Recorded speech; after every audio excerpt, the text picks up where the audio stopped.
Salut les amis, le club sans relâche s'ouvre pour vous chaque jour, pour votre bien-être et aussi vous communiquer la paix qui ne se trouve qu'en Jésus-Christ. Nous avons une équipe dynamique à travers le monde qui récolte sans cesse les témoignages de la bonté, la puissance de Dieu. Et le pasteur Kofi en reçoit aussi dans son bureau régional du Cameroun. Quelle grâce, pasteur! Tout à fait, Massi, c'est vrai. Tu reçois du monde, hein? Beaucoup de lettres d'abord et des témoignages. Oui. C'est vrai, les amis. Et ça fait beaucoup du bien dedans, hein, d'entendre que les gens sont sauvés, ils sont guéris. C'est vraiment formidable. Et ça montre que Dieu est vivant et vrai. Et c'est ce que les fouilles archéologiques montrent quand on a découvert les fragments authentiques de l'autel où l'homme adorait, et selon l'histoire de Melchisédek dans le livre de la Genèse, et qui montre encore que Dieu est vraiment vrai. Suivez l'histoire. L'archéologue Eli Shukran a passé la plus grande partie de sa vie à chercher l'histoire biblique dans la ville de David. Il nous a montré une région qui, selon lui, date de plus de 4000 ans et comprend tout ce qui est nécessaire au culte et au sacrifice des animaux. Que voyons-nous dans cette pièce? Nous avons la plateforme. Sur la plateforme, il y avait un autel et le canal qui drainait tout le sang, ainsi que tous les autres qui sortaient de l'autel pour être collectés ici ensemble. Dans cette zone, il donne à CBN News un regard exclusif sur ce qu'il considère comme l'une des découvertes les plus importantes gardées secrètes. Si vous venez ici, vous pouvez voir qu'il s'agit d'une découverte très importante, car nous sommes au cœur de la place. Voici le pilier. Shukran dit que ce pilier de pierre est exactement comme celui décrit dans la Genèse au chapitre 28, tandis que Jacob, à Bethel, rêve d'une échelle atteignant le ciel. Après ce rêve, Jacob déclare que ce lieu est redoutable. C'est ici la maison de Dieu. C'est ici la porte des cieux. Et Jacob se leva de bon matin. Il prit la pierre dont il avait fait son chevet, il la dressa comme un pilier et il versa de l'huile sur son sommet. Shukran croit que Melchisédek a érigé cette pierre à Jérusalem, tout comme Jacob l'a fait à Bethel. Qu'est-ce que je dis? Que nous pouvons adorer Dieu de la même façon que Jacob. Tout comme Jacob adorait Dieu de la même manière que Melchisédek. Nous sommes à un endroit vraiment très important, qui nous fait remonter à Melchisédek, qui nous fait remonter à l'époque d'Abraham, qui nous permet de comprendre de quelle façon ces gens adoraient Dieu au début. Shukran dit que cela contraste avec les cultes anciens pratiqués dans d'autres lieux. Si vous allez à cette époque dans d'autres endroits du monde, en Égypte, en Mésopotamie, vous pouvez voir des temples, de l'or, des idoles et des piliers.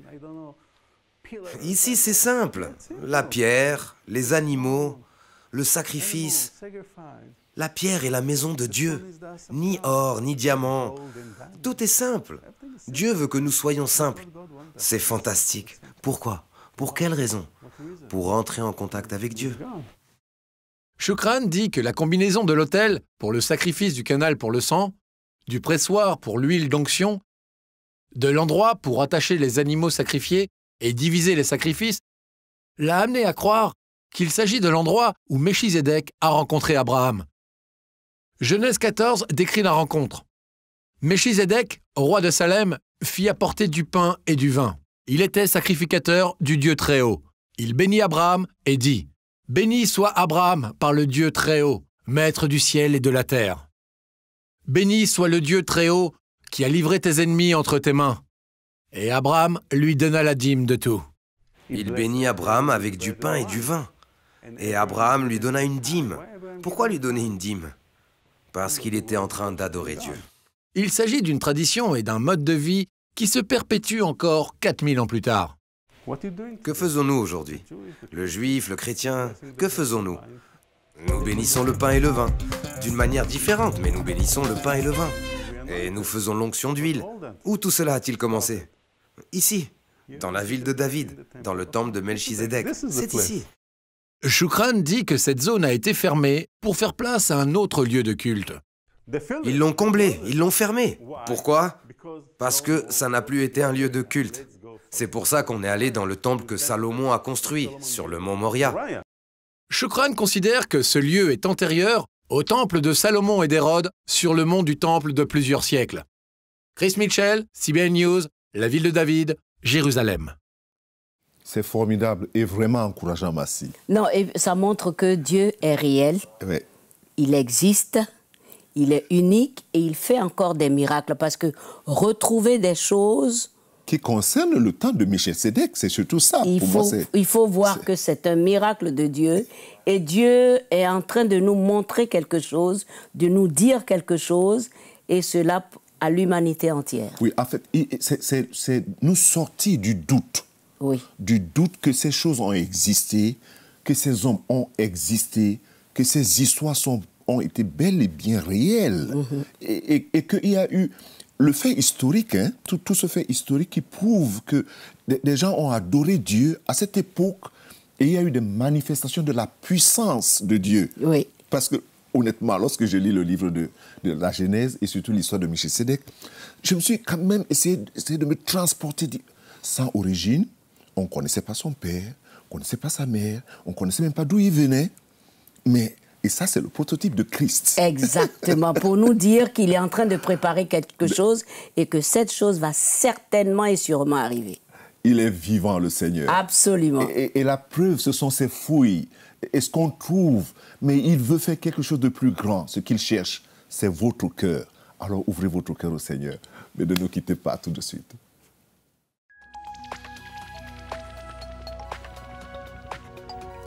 Si vous avez des questions spirituelles, des besoins de prière ou même si vous avez besoin de conseils, n'hésitez pas à nous contacter aujourd'hui à cette adresse ou au numéro suivant. Nos conseillers sont là pour vous aider. N'oubliez pas, nous sommes là pour vous.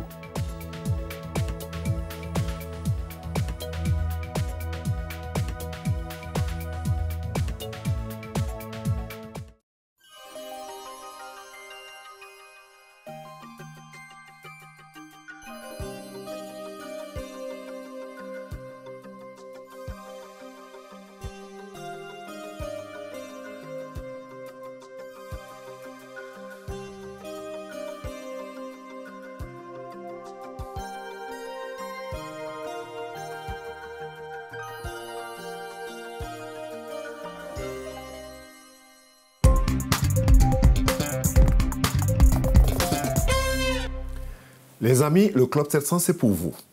Et merci de rester avec nous, vraiment fidèles à cette émission du Club 700. Et là, nous ne sommes pas seuls.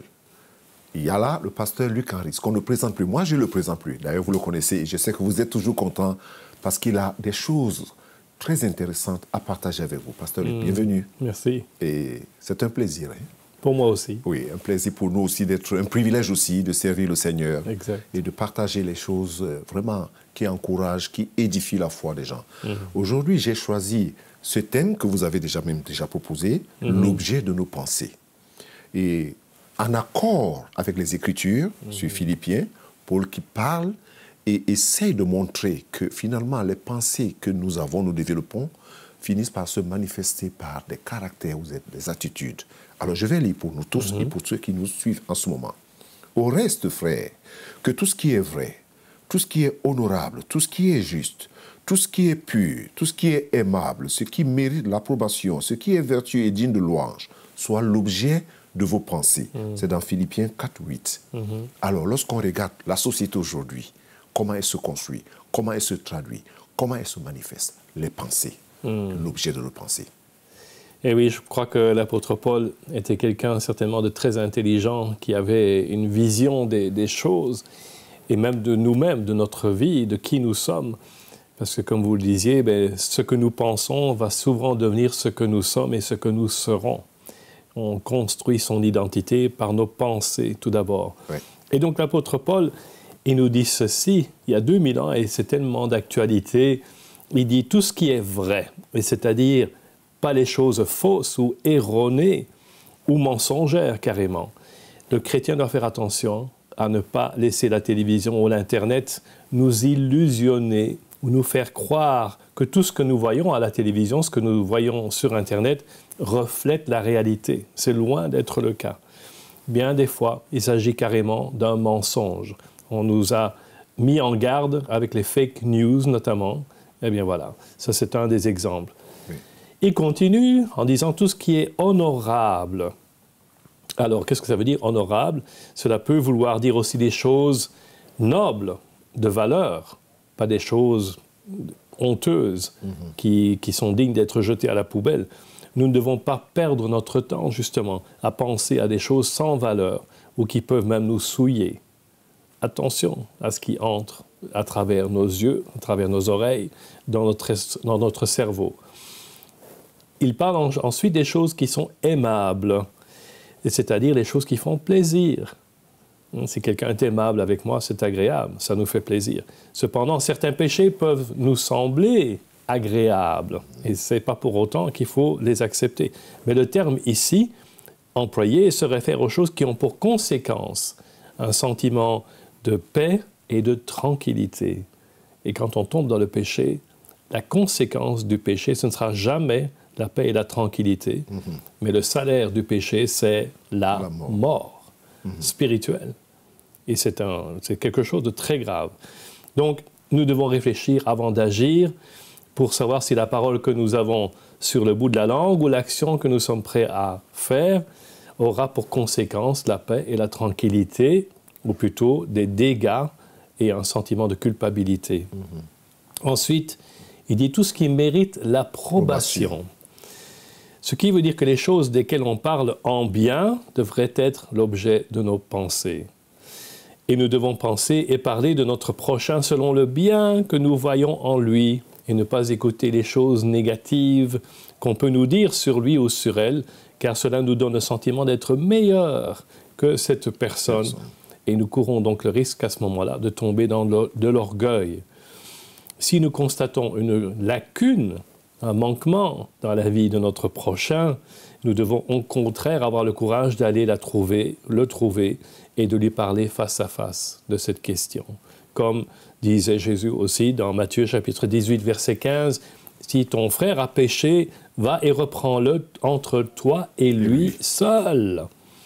Et s'il t'écoute, tu as gagné ton frère. » Voilà la façon dont nous devrions nous traiter les uns les autres dans le corps de Christ, c'est d'avoir le courage, l'honnêteté d'aller trouver la personne avec laquelle on a un différend et d'essayer de se réconcilier. Le ministère de Jésus, c'est de nous réconcilier avec Dieu et aussi que nous devons avoir ce ministère de nous réconcilier avec les autres. Autre parole, il dit que tout ce qui est vertueux soit l'objet de vos pensées. Alors une vertu peut être aussi définie comme une qualité, par exemple le courage, la maîtrise de soi, la patience, la persévérance. Donc nous devons penser et agir de telle façon que ces vertus puissent grandir en nous, grandir en moi. Et en parlant de vertu, écoutez ce petit proverbe. Savoir parler est un don de beaucoup. Savoir se taire, une sagesse de peu. Mais savoir écouter, une générosité de très peu. C'est très profond. C'est pas beau. Et puis, il dit, dernière description, tout ce qui est digne de louange, que ça, ce soit l'objet de vos pensées. C'est-à-dire les choses qui font plaisir à Dieu, puisqu'on loue d'abord Dieu, que sa gloire puisse être grandie dans nos vies et dans la vie des autres, et qu'il puisse être loué, dans le sens qu'on dise des bonnes choses à Dieu, de ce qu'il est, de ce qu'il a fait pour nous. C'est ça, louer Dieu. Donc, si l'objet de nos pensées, ce sont des choses qui vont rendre louange et gloire à Dieu, c'est extraordinaire. C'est ce que nous devons faire. Cette parole ou cette action que je suis sur le point de commettre, est-ce qu'elle fera plaisir à Dieu? Est-ce qu'elle aura pour conséquence sa louange et sa gloire? Donc voilà pratiquement ce que l'apôtre Paul nous dit. Et ce qui est intéressant, c'est que le roi Salomon, des centaines d'années auparavant, il disait ceci dans Proverbe 23, chapitre 23 et verset 7, « Car il est comme les pensées de son âme. » Donc, ce qui veut dire que ce que je pense, c'est ce que je suis. Oui. C'est pénible, c'est pénible. Lorsqu'on regarde, après que vous ayez lu ou expliqué un peu en détail les différents points, il y en a 7. À moins que je me sois trompé. Un chiffre parfait. Oui, oui. Il y en a 7. Un chiffre très parfait. Et placé de façon très ordonnée.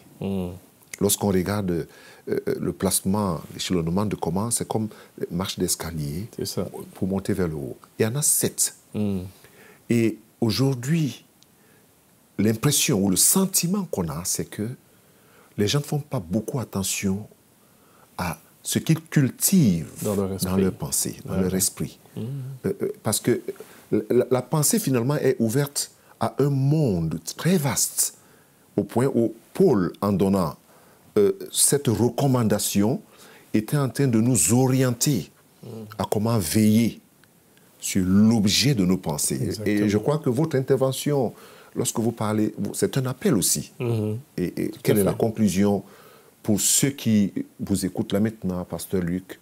Y a-t-il une prière, y a-t-il une autre recommandation que vous pouvez donner pour tirer une conclusion? L'objet de nos pensées dans un monde et dans des situations que nous vivons, nous traversons au quotidien.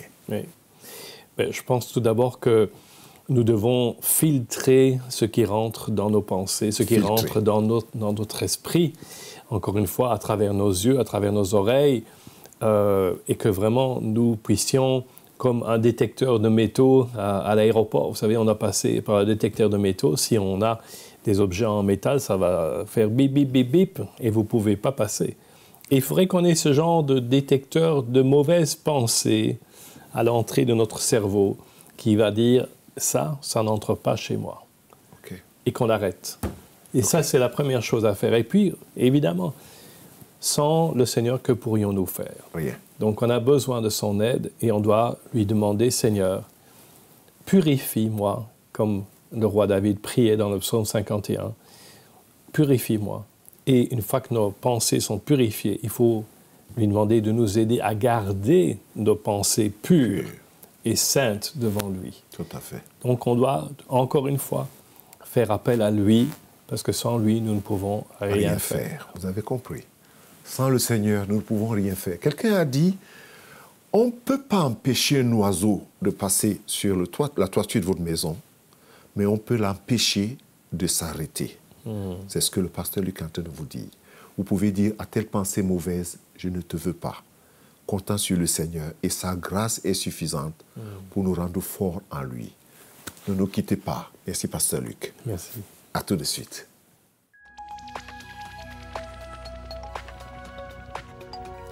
Si vous avez des questions spirituelles, des besoins de prière ou même si vous avez besoin de conseils, n'hésitez pas à nous contacter aujourd'hui à cette adresse ou au numéro suivant. Nos conseillers sont là pour vous aider. N'oubliez pas, nous sommes là pour vous.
Oh!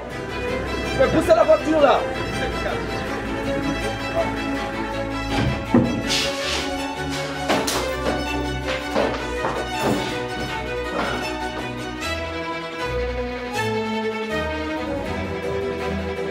Vous avez raté le Club 700?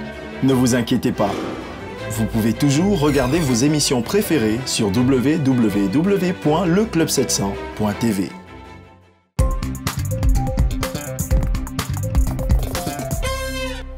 Bienvenue de nouveau au Club 700. Vous savez, il y a toujours du bonheur à donner qu'à recevoir. Regardez la famille de Bao. Cette famille en a reçu grâce à vous. Regardez. Baoa et sa famille vivent dans une région du sud-ouest de la Chine, connue pour ses problèmes d'eau. La seule eau que nous avions ici provenait d'une mare d'eau sale. Elle contenait beaucoup de vieilles feuilles, de mauvaises herbes et de vers. Ça sentait le poisson mort. J'avais perdu la moitié de mon estomac à cause de cette mauvaise eau. Puis, ma femme est tombée malade à cause de cette eau. Ces douleurs chroniques la faisaient tellement souffrir qu'elle finit par se suicider. Bawa était inquiet quant à la façon dont l'eau allait affecter ses 3 enfants. Chaque fois que je regardais cette eau, je me sentais déchiré. Je ne voulais pas que mes enfants en boivent, mais on ne pouvait pas faire autrement. Ils avaient déjà perdu leur mère et ça leur déchirait l'âme. Je savais que boire cette eau sale serait mauvais pour leur santé aussi. J'avais l'impression qu'il y avait des insectes dans mon estomac qui me mordaient. J'avais très peur. J'ai pleuré et j'ai dit « Papa, est-ce que je vais mourir ?» Puis son fils aîné eut des calculs rénaux. Le médecin a dit qu'il y avait des cailloux à l'intérieur de moi et que je devais boire beaucoup d'eau propre pour les faire sortir. Bawa se mit à travailler très dur pour économiser de l'argent et fabriquer ce qu'il appelle une humble citerne. Elle était petite et n'avait pas de couvercle, donc l'eau était également mauvaise. Il y avait des fourmis partout. Ça sentait mauvais. Quand son plus jeune fils attrapa la typhoïde à cause de cette eau, Bawa se tourna vers Jésus. Il avait entendu parler de lui par des membres de sa famille. J'ai dit, « Seigneur, aide-moi, s'il te plaît, et donne-moi de l'eau potable à moi et à mes enfants. » Peu de temps après, CBN se rendit au village de Bawa pour construire une citerne solide et étanche et leur donner le filtre dont ils avaient besoin pour purifier leur eau. Cette grande citerne d'eau est exactement ce dont nous avions besoin. Maintenant, je n'ai plus à m'inquiéter que mes enfants tombent malades ou meurent un jour. Ils sont heureux et en bonne santé. Merci de nous avoir donné de l'eau propre. Elle est limpide et propre, et elle a très bon goût. Je n'ai plus mal au ventre. Mon grand frère n'a pas de calcul au rein, et mon petit frère va beaucoup mieux aussi. Je sais que c'était la volonté de Jésus. Il s'est servi de vous pour nous aider à surmonter nos difficultés. Dieu est tellement fidèle. C'est la fidélité de Dieu qui m'émerveille toujours. Heureusement que CBN est venu construire cette citerne parce que Bao et sa famille, ils ont essayé, mais il avait tellement peur de mourir qu'il ne voulait plus boire. Mais en fait, il faut se mettre à la place de la personne. C'était dur, mais c'est grâce aux dons des uns et des autres que CBN a construit cette citerne plus performante et qui bénéficie vraiment à toute une communauté. Et tu l'as dit, grâce à vous, à eux. C'est formidable, et la gloire est au Seigneur. La gloire est au Seigneur. Merci, Dieu est fidèle. Oui. Et Dieu a raison de dire, aidez-vous les uns les autres, soutenez-vous les uns les autres. C'est dans tous les domaines. Et le bonheur de donner, toujours aussi de partager avec les autres. Il y a vraiment du bonheur à donner qu'à recevoir seulement. On ne peut pas vivre tout seul comme ça, sans rien partager. N'est-ce pas? Merci. Alors, on va aller à la rubrique préférée de nos amis. Ah oui, bon, ouais. Tu es prêt? Allons-y, on va voir. D'accord.